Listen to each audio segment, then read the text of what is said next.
शुक्लाम्बरधरं विष्णुं शशिवर्णं चतुर्भुजं प्रसन्नवदनं ध्यायेत् सर्वविघ्नोपशान्तये। व्यासं वसिष्ठनप्तारं शक्ते पौत्रमकल्मषम् पराशरात्मजं वन्दे शुभदातं तपोनिधिम्। व्यासाय विष्णुरूपाय व्यासरूपाय विष्णवे नमो वै ब्रह्मनिधये वासिष्ठाय नमो नमः। अविकाराय शुद्धाय नित्याय परमात्मने सदैकरूपरूपाय विष्णवे सर्वजिष्णवे यस्य स्मरणमात्रेण जन्म संसारबन्धनात् विमुच्यते नमस्तस्मै विष्णवे प्रभविष्णवे। ॐ नमो विष्णवे प्रभविष्णवे। श्रीवैशम्पायन उवाच श्रुत्वा धर्मानशेषेण पावनानि च सर्वशः युधिष्ठिरः शान्तनवं पुनरेवाभ्यभाषत। युधिष्ठिर उवाच किमेकं दैवतं लोके किं वाभ्येकं परायणम् स्तुवन्तः कमर्चन्तः प्राप्नुयुर्मानवा शुभम्। को धर्मः सर्वधर्माणां भवतः परमो मतः किं जपन्मुच्यते जन्तुर्जन्म संसारबन्धनात्। श्रीभीष्म उवाच जगत्प्रभुं देवदेवमनन्तं पुरुषोत्तमं स्तुवन्नाम सहस्रेण पुरुषः सततोत्थितः तमेव चार्चयन् नित्यं भक्त्या पुरुषमव्ययम् ध्यायन् स्तुवन् नमस्यंश्च यजमानस्तमेव च। अनादिनिधनं विष्णुं सर्वलोकमहेश्वरम् लोकाध्यक्षं स्तुवन् नित्यं सर्वदुःखादिगो भवेत्। ब्रह्मण्यं सर्वधर्मज्ञं लोकानां कीर्तिवर्धनम् लोकनाथं महद्भूतं सर्वभूतभवोद्भवम् एष मे सर्वधर्माणां धर्मोऽधिगतमो मतः यद्भक्त्या पुण्डरीकाक्षं स्तवैरर्चेन्नरः सदा। परमं यो महत्तेजः परमं यो महत्तपः परमं यो महद्ब्रह्म परमं यः परायणम् पवित्राणां पवित्रं यो मङ्गलानां च मङ्गलम् दैवतं देवतानां च भूतानां यो मे पिता यतः सर्वाणि भूतानि भवन्त्यादियुगागमे यस्मिन् च प्रलयं यान्ति पुनरेव युगक्षये तस्य लोकप्रधानस्य जगन्नाथस्य भूपते विष्णोर्नाम सहस्रं मे शृणु पापभयापहम्। यानि नामानि गौणानि विख्यातानि महात्मनः ऋषिभिः परिगीतानि तानि वक्ष्यामि भूतये। ऋषिर्नाम्नां सहस्रस्य वेदव्यासो महामुनिः छन्दोऽनुष्ठुप् तथा देवो भगवान् देवकीसुतः अमृतांशुद्भवो बीजं शक्तिर्देवकीनन्दनः त्रिसामाहृदयं तस्य शान्त्यर्थे विनियुज्यते। विष्णुं विष्णुं महाविष्णुं प्रभविष्णुं महेश्वरम् अनेकरूपदैत्यान्तं नमामि पुरुषोत्तमम्।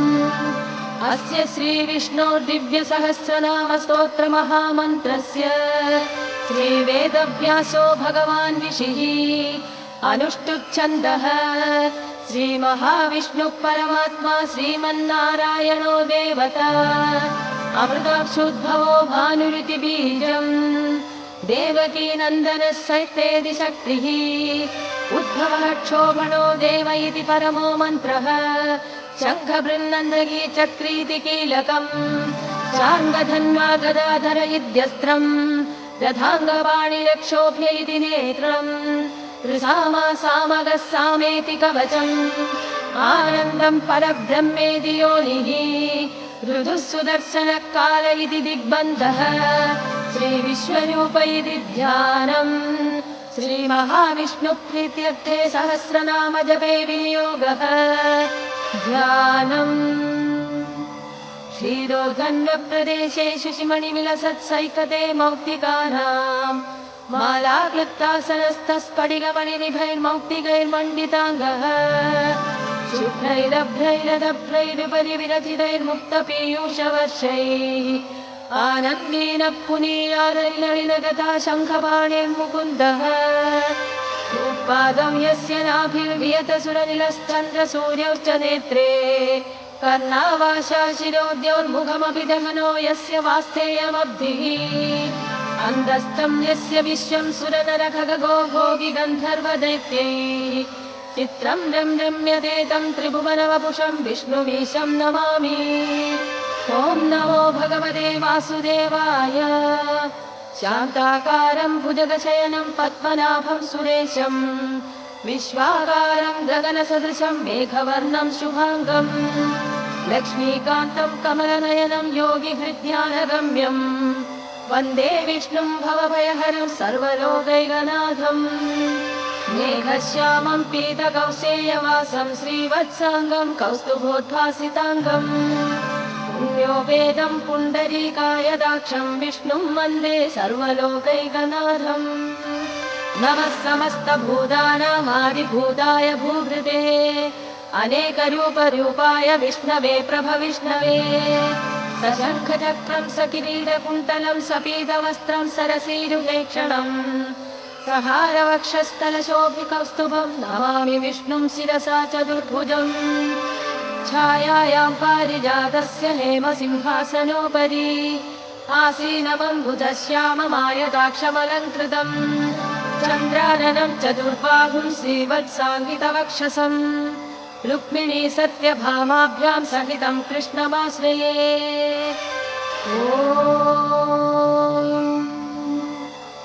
विश्वं विष्णुर्वषट्कारो भूतभव्यभवत्प्रभु भूतकृद्भूतभृद्भावो भूतात्मा भूतभावनः भूतात्मा परमात्मा च मुक्तानां परमा गतिः अव्ययः पुरुषः साक्षी क्षेत्रज्ञोक्षर एव च योगो योगविदां नेता प्रधानपुरुषेश्वरः नारसिंहवपुः श्रीमान् केशवः पुरुषोत्तमः सर्वः शिवस्ताणुर्भूतादिर्निधिरव्ययः सम्भवो भावनो भर्ता प्रभवः प्रभुरीश्वरः स्वयंभू शम्भुरादित्यः पुष्कराक्षो महास्वरः अनादिनिधनो धाता विधाता धातुरुत्तमः अप्रमेयो ऋषिकेशः पद्मनाभो वरप्रभुः विश्वकर्मा मनुस्त्वष्टस्तविष्टस्तविरो ध्रुवः अग्राह्यः शाश्वतः कृष्णो लोहिताक्षप्रदर्दनः प्रभूतस्त्रिगबुद्धाम पवित्रं मङ्गलं परम् ईशानः प्राणदः प्राणो ज्येष्ठः श्रेष्ठः प्रजापतिः हिरण्यगर्भो भूगर्भो माधवो मधुसूदनः ईश्वरो विक्रमी धन्वी मेधावी विक्रमक्रमः अनुत्तमो दुरादर्शः कृतज्ञकृतिरात्मवान्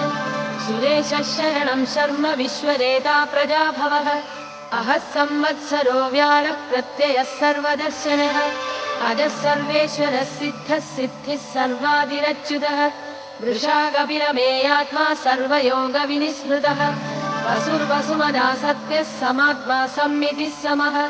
अमोघः पुण्डरीकाक्षो वृषकर्मा वृषाकृतिः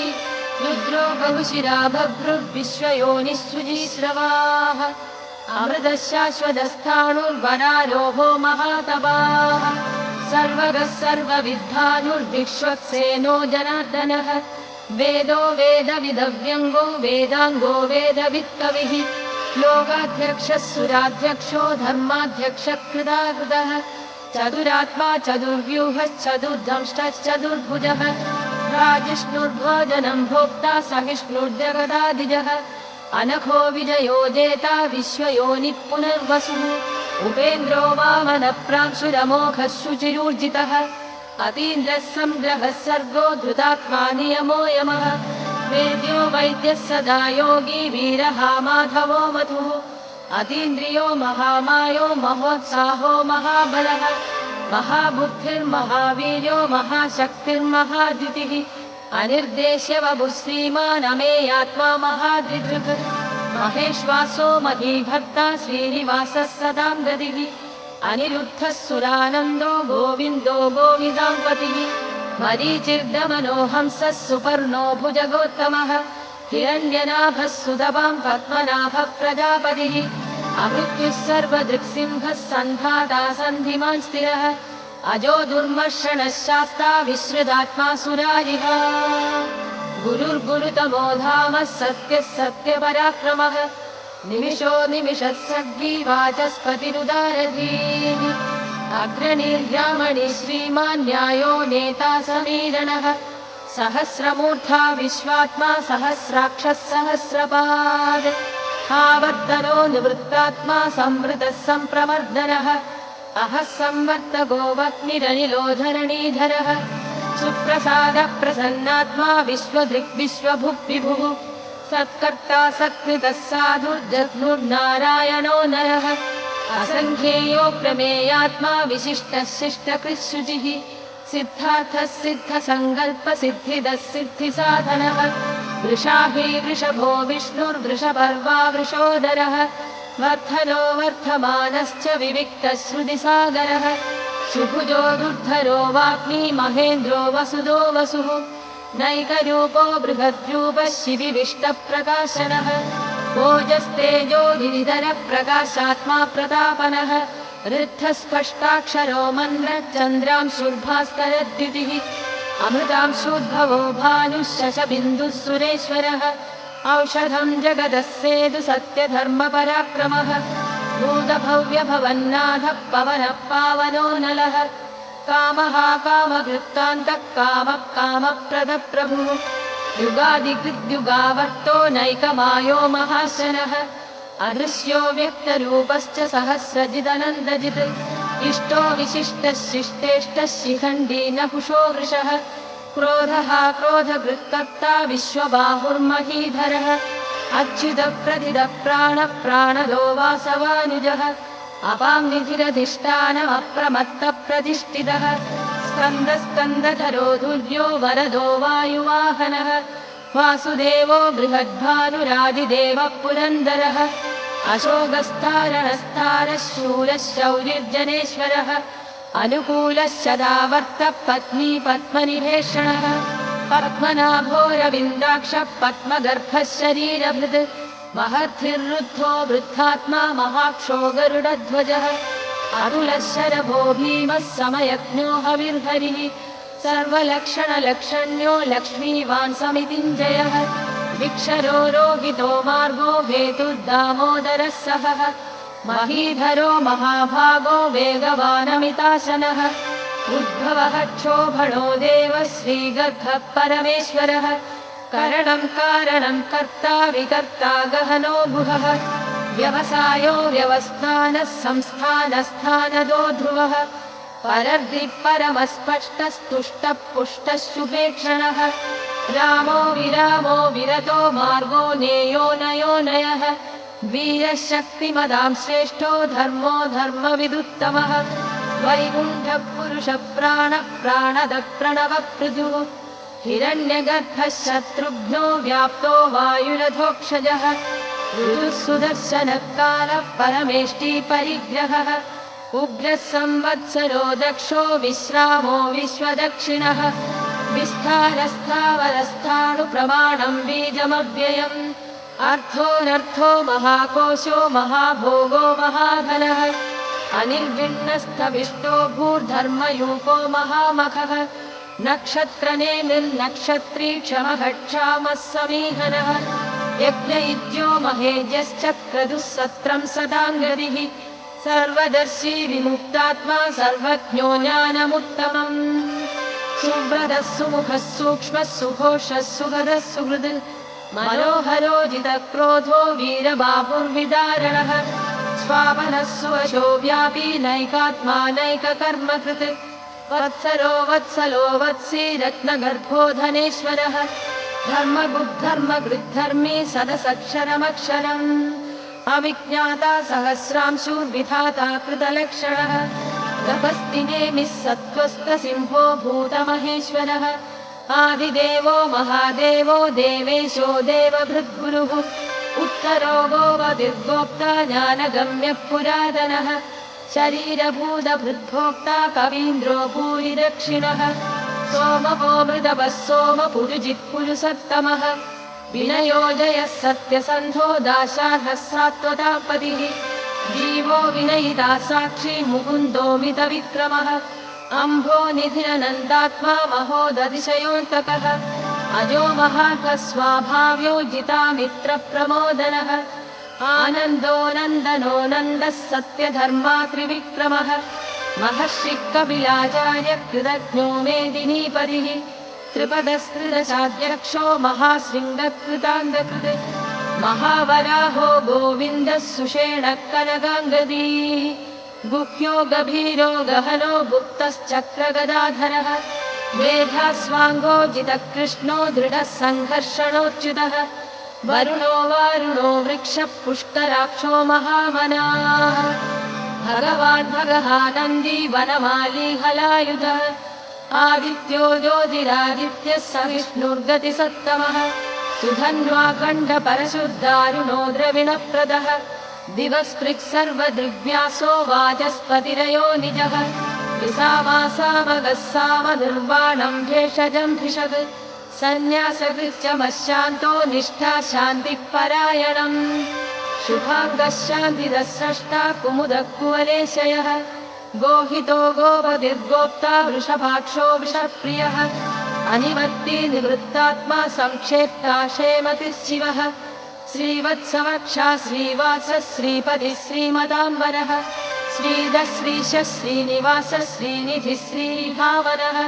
श्रीधरः श्रीकरः श्रेयः श्रीमान् लोकत्रयाश्रयः स्वक्षस्वङ्गशतानन्दो नन्दिर्ज्योतिर्गणेश्वरः विजितात्मा विधेयात्मा सत्कीर्तिच्छिन्न संशयः उदीर्णः सर्वदश्चक्षुरनीशः शाश्वतस्थिरः भूषयो भूषणो भूतिर्दिशो गशोगनाशनः अर्चिष्मानर्चितः कुम्भो विशुद्धात्मा विशोधरः अनिरुद्धो प्रतिरः प्रद्युम्नोमितविक्रमः कारणे वीरः शौरिः शूरजनेश्वरः त्रिलोकात्मा त्रिलोकेशः केशवः केशिहा हरिः कामदेवः कामबालः कामीकान्तः कृतागमः अनिर्देश्यवपुर्विष्णुर्वीरो नन्दो धनञ्जयः ब्रह्मण्यो ब्रह्मविद्ब्रह्मा ब्रह्म ब्रह्मविवर्धनः ब्रह्मविद्ब्राह्मणो ब्रह्मी ब्रह्मज्ञो ब्राह्मणप्रियः महाक्रमो महाकर्मा महातेजा महोरगः महाक्रतुर्महायज्वा महायज्ञो महाहविः स्तव्यस्तव प्रियस्तोत्रः स्तुतिस्तोदारणप्रियः पूर्णः पूरयिदा पुण्यः पुण्यकीर्तिरनामयः मनोजवस्तीर्थकरो वसुदेता वसुप्रदः वसुप्रदो वासुदेवो वसुर्वसुमनाहविः सद्गतिः सत्कृतिः सत्ता सद्भूतिः सत्परायणः शूरसेनो यदुश्रेष्ठः सन्निवासः सुयामुनः भूतावासो वासुदेवः सर्वासु निलयो नरः दर्पः दर्पदो दृप्तो धूर्धरोतापराजितः विश्वमूर्तिर्महामूर्तिर्दीप्तमूर्तिरमूर्तिमान् अनेकमूर्तिरव्यक्तः शरमूर्तिः शदाननः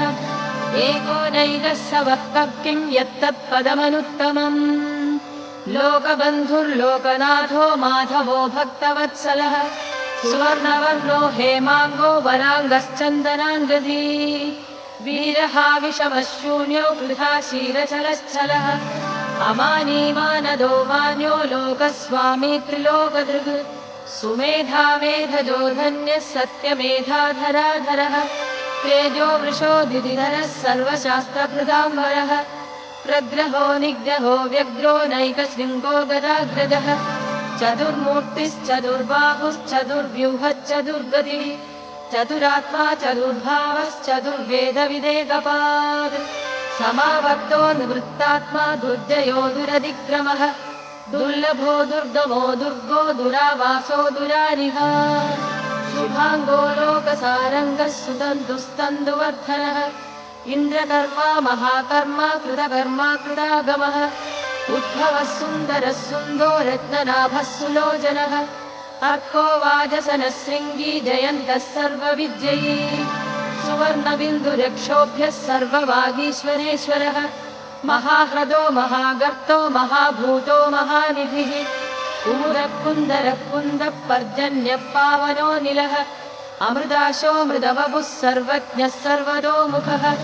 सुलभः सुव्रतः सिद्धः शत्रुजिच्छत्रुतापनः निर्व्योधोदुम्बरोश्वत्थश्चाणूरान्ध्रनिषूदनः सहस्राक्षिः सप्तजिह्वः सप्तैधा सप्तवाहनः अमूर्तिरनघोचिन्त्यो भयकृद्भयनाशनः अणुर्बृहद्विषस्थूलो गुणभृन्निर्गुणो महान् अधृतस्वधृतस्वास्य प्राग्वंशो वंशवर्धनः भारभृत्कथितो योगी योगीशः सर्वकामदः आश्रमश्रमणः क्षामः सुपर्णो वायुवाहनः धनुर्धरो धनुर्वेदो दण्डो दमयिता दमः अपराजितः सर्वसहो नियन्ता नियमो यमः सत्त्ववान् सात्विकः सत्यः सत्यधर्मपरायणः अभिप्रायप्रियार्होऽर्हः प्रियकृत्प्रीतिवर्धनः विहाय सगतिर्ज्योतिः सुरुचिर्हुतभुग्विभुः रविर्विरोचनः सूर्यः सवितारविलोचनः अनन्तो हुतभुग्भोक्ता सुखदो नैकजोऽग्रजः अनिर्विण्णः सदामः श्रीलोकाधिष्ठानमद्भुतः सनातनतमः कविरः कविरव्ययः स्वस्तितः स्वस्तिकृत् स्वस्ति स्वस्ति भुक् स्वस्ति दक्षिणः अरौद्रकुण्डली चक्री विक्रम्योर्जितशासनः शब्दाधिगः शब्दसः शिशिरः शर्वरीकरः अक्रूरपेशलो दक्षो दक्षिणः क्षमिनाम्बरः विद्वत्तमो वेदभयः पुण्यश्रवणकीर्तनः उत्तारणो दुष्कृतिः पुण्यो दुःस्वप्ननाशनः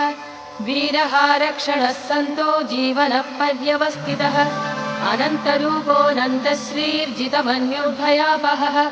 चतुरस्रो गभीरात्मा विदिशो व्यादिशो दिशः अनादिर्भूभुवो लक्ष्मी सुवीरो रुचिराङ्गदः जननो जनजन्मादिर्भीमो भीमपराक्रमः आधारनिलयो धाधा पुष्पहासप्रजागरः ऊर्ध्वगः सत्पथाचारः प्राणदः प्रणवः प्रमाणं प्राणनिलयः प्राणभृत्प्राणजीवनः तत्त्वं तत्त्वविदेगात्मा जन्म मृत्युजरादिगः भूर्भुवः स्वस्तरुस्तारः सविता प्रपितामहः यज्ञो यज्ञपतिर्यज्वा यज्ञाङ्गो यज्ञवाहनः यज्ञभृत्यज्ञकृत्यज्ञी यज्ञगुः यज्ञसाधनः यज्ञान्तकृत् यज्ञगुह्यमन्नमन्नादयेव च आत्मयोनिः स्वयं जातो वैखानः सामगायनः देवकीनन्दनः स्रष्टा शिरीशः पावनाशनः शङ्खभृङ्नन्दकी चक्री चाङ्गधन्वा गदाधरः रथाङ्गपाणिरक्षोभ्यः सर्वप्रहरणायुधः सर्वप्रहरणायुध ॐ नमः इति वनमाली गतिशार्ङ्गी शङ्खी चक्री च नन्दकी श्रीमान् नारायणो विष्णुर्वासुदेवोऽभिरक्षतु वनमाली गतिशार्ङ्गी शङ्खी चक्री च नन्दकी श्रीमान् नारायणो विष्णुर्वासुदेवोऽभिरक्षतु वनमाली गतिशार्ङ्गी शङ्खी चक्री च नन्दकी श्रीमान् नारायणो विष्णुर्वासुदेवोऽभिरक्षतु वासुदेवोऽभिरक्षतु ॐ नमः इति गीतं कीर्तनीयस्य केशवस्य महात्मनः नाम्नां सहस्रं दिव्यानाम् अशेषेण प्रकीर्तितम् ययितं शृणुयान् नित्यं यश्चाविपरिकीर्तयेत् नाशुभं प्राप्नुयात् किञ्चित् सोमुत्रे भजमानवः वेदान्तको ब्राह्मणस्य क्षत्रियो विजयी भवेत् वैश्यो धनसमृद्धस्य शूद्रः सुखमवाप्नुयात् धर्मार्थी प्राप्नुयात् धर्मम् अर्थार्थी चार्थमाप्नुयात् कामानवाप्नुयात् कामी प्रजार्थी चाप्नुयात् प्रजाम् भक्तिमान् यः सदोत्थाय शुचिस्तद्गतमानसः सहस्रं वासुदेवस्य नाम्नामेतत् प्रकीर्तयेत् यशः प्राप्नोति विपुलं याति प्राधान्यमेव च अचलां श्रियमाप्नोति श्रेयः प्राप्नोत्यनुत्तमम् न भयं क्वचिदाप्नोति वीर्यं तेजश्च विन्दति भवत्यरोगो द्युतिमान् बलरूपगुणान्वितः रोगात्तो मुच्यते रोगान् बद्धो मुच्चेदबन्धनात् भयान्मुच्चेदभीदस्तु मुच्चेदापन्न आपदः दुर्गान्यतितरत्याशु पुरुषः पुरुषोत्तमम् स्तुवन्नाम सहस्रेण नित्यं भक्तिसमन्वितः वासुदेवाश्रयो मर्त्यो वासुदेवपरायणः सर्वपापविशुद्धात्मा यानि ब्रह्मः सनातनम् न वासुदेवभक्तानाम् अशुभं विद्यते क्वचित् जन्म मृत्युजरा व्याधि भयं नैवोपजायते इमं स्तवमधीयान शरथा भक्तिसमन्वितः युज्येदात्मा सुखशान्तिः श्रीधृति स्मृतिकीर्तिभिः न क्रोधो न च मात्सर्यं न लोभो नाशुभा मतिः भवन्ति कृतपुण्यानां भक्तानां पुरुषोत्तमे द्यौषचन्द्रार्कनक्षत्राकं दिशो भूर्महो दधिः वासुदेवस्य वीर्येण विधृतानि महात्मनः ससुरासुरगन्धर्वं स यक्षोरगराक्षसम् जगद्वशे वर्ततेदं कृष्णस्य सचराचरम् इन्द्रियाणि मनोबुद्धिः सत्त्वं तेजो बलं धृतिः वासुदेवात्मकान् याहुः क्षेत्रं क्षेत्रज्ञ एव च सर्वागमानामाचारप्रथमं परिकल्पते आचारप्रभवो धर्मो धर्मस्य प्रभुरच्युतः ऋषयः पितरो देवा महाभूतानि धातवः जङ्गमाजङ्गमं चेदं जगन्नारायणोद्भवम् योगो ज्ञानं तथा साङ्ख्यं विद्या शिल्पादिकर्म च वेदाशास्त्राणि विज्ञानम् एतत् सर्वं जनार्दनात् एको विष्णुर्महद्भूतं बृहद्भूतान्यनेकचः त्रीन् लोकान् व्याप्य भूतात्मा भुङ्क्ते विश्वभुगव्ययः इमं स्तवं भगवतो विष्णोर्व्यासेन कीर्तितम् पठेद्य इच्छेत् पुरुषः श्रेयः प्राप्तुं सुखानि च विश्वेश्वरमजं देवं जगदप्रभुमव्ययम् भजन्ति ये पुष्कराक्षं न ते यान्ति पराभवम् न ते यान्ति पराभवम् ॐ नमः इति अर्जुन उवाच पद्मपत्र विशालाक्ष पद्मनाभसुरोत्तम भक्तानामनुरक्तानां त्राता भव जनार्दन श्रीभगवानुवाच यो मां नाम सहस्रेण स्तोतुमिच्छति पाण्डव सोऽहमेघेन श्लोकेन स्तुत एव न संशयः स्तुत एव न संशय ॐ नमः इति व्यास उवाच वासनाद्वासुदेवस्य वासितं भुवनत्रयम् सर्वभूतनिवासो वासुदेव नमोऽस्तु ते श्रीवासुदेव नमोऽस्तु ते ॐ नमः इति पार्वती उवाच येनोपायेन लघुना विष्णो नाम सहस्रकम् पठ्यते पण्डितैर्नित्यं श्रोतुमिच्छाम्यहं प्रभो ईश्वर उवाच श्रीराम राम रामेति रमे रामे मनोरमे सहस्रनाम तत्तुल्यं राम वरानने श्रीराम राम रामेति रमे रामे मनोरमे सहस्रनाम तत्तुल्यं राम वरानने श्रीराम राम रामेति रमे रामे मनोरमे सहस्रनाम तत्तुल्यं राम वरानने राम वरानन ॐ नमः इति ब्रह्म उवाच नमोऽस्त्वनन्दाय सहस्रमूर्तये सहस्रपादाक्ष शिरोरुबाहवे सहस्रनाम्ने पुरुषाय शाश्वते सहस्रकोटियुगधारिणे नमः सहस्रकोटियुगधारिणे नमः ॐ नमः इति सञ्जय उवाच यत्र योगेश्वर कृष्णो यत्र पार्थो धनुर्धरः तत्र श्रीविजयो भूतिर्ध्रुवा नीतिर्मतिर्मम श्रीभगवानुवाच अनन्याश्चिन्तयन्तो मां ये जनाः पर्युपासते तेषां नित्याभियुक्तानां योगक्षेमं वहाम्यहम् परित्राणाय साधूनां विनाशाय च दुष्कृतां धर्म संस्थापनार्थाय सम्भवामि युगे युगे आर्ता विषण्णा शिथिलाश्च पीता घोरेषु च व्याधिषु वर्तमानाः संकीर्त्य नारायण शब्दमात्रं विमुक्तदुःखा सुखिनो भवन्तु कायेन वाचा मनसेन्द्रियैर्वा बुद्ध्यात्मना वा प्रकृते स्वभावात् करोमि यद्यत् सकलं परस्मै नारायणायेति समर्पयामि।